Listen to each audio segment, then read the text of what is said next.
Match retour Sénégal-Égypte.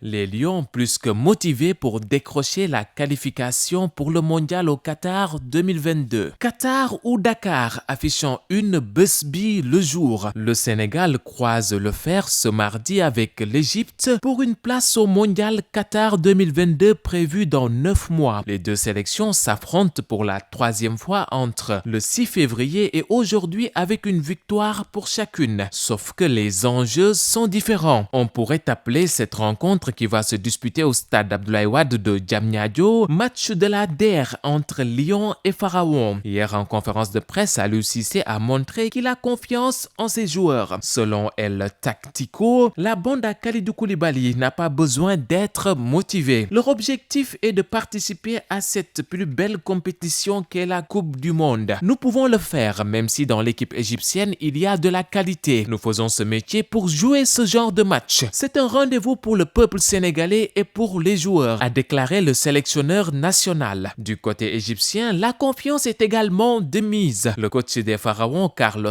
Queiroz, a affirmé que son équipe aura le courage de jouer et de combattre cette équipe sénégalaise. Les Lions sont attendus pour un exploit, d'où le titre du quotidien LAS, les Lions condamnés à gagner. Le quotidien embouche la même trompette avec un jeu de mots en une. On doit gagner. 2 buts d'écart pour voir le Qatar. Les journaux Record, Stade, Sud Quotidien et Le Témoin Quotidien placardent également en une ce match retour décisif entre Lyon et Pharaon pour une place au mondial Qatar 2022. Le billettiste sucré-salé ne voit qu'une option, la victoire, rien que la victoire pour les coéquipiers de Kalidou Koulibaly, champion d'Afrique. Pour aujourd'hui, tous les Sénégalais ont adopté la devise de Laurent Gbagbo de 2011, je gagne ou je gagne. Le moment n'est pas en effet d'avoir une once de doute quant à la qualification pour le Qatar. Les bénédictions divines pour cette sélection ne sont pas encore taries, écrit-il. Dans son commentaire dans le quotidien national Le Soleil à la page 24, Babacar Khalifa Ndiaye voit en ce match une équation que Aliou Cissé doit résoudre pour une deuxième présence de rang du Sénégal en phase finale de Coupe du Monde. Ce ne sera pas une mince affaire de bouter les Pharaons de la route menant au Qatar après les avoir privés d'un 8e titre continental. Mais c'est tout sauf une mission impossible, à condition cependant pour le coach de ne pas se tromper d'option de jeu et donc d'homme, écrit-il avant de poursuivre. Sa difficulté majeure sera de changer carrément de paradigme. Passer d'une équipe qui pensait d'abord à bien défendre à une équipe résolument tournée vers l'offensive tout en préservant ses arrières. Un équilibre délicat et précaire qu'il faudra pourtant trouver ce mardi à Diamniadio. Inauguration de l'hôtel Rue Baobab, le chef de l'État exhorte le secteur privé à investir et garantit le soutien de l'État. Les premiers pas de la station balnéaire de Mbodiène, affichant une l'astre de Anne. Le président de la République a inauguré hier lundi le premier réceptif dont les travaux ont été achevés dans la station touristique de Pointe-Sarène, construit par un groupe espagnol pour un montant de plus de 60 milliards de francs CFA. L'hôtel Rue Baobab se positionne en pionnier dans cette station, rapporte notre confrère Ousseynou Pouye. Après plus de 2 ans de travaux, le réceptif est sorti de terre et offre 522 nouvelles chambres, en plus d'autres aménagements et commodités, mais matérialisés surtout par une ambition et un ambitieux programme de l'État, la construction d'une nouvelle station touristique. Et pour le chef de l'État, la matérialisation de ce projet marque une nouvelle étape dans le développement du tourisme au Sénégal et traduit également la place privilégiée que doit occuper le secteur privé dans la réalisation du plan Sénégal émergent. L'accès est l'un des soucis que pourraient rencontrer les visiteurs du nouvel hôtel et au-delà de la station de Pointe-Sarène. Mais le président de la République s'est voulu rassurant. Il a promis que la connexion entre le site et les principaux axes routiers sera bientôt assurée par de nouvelles routes.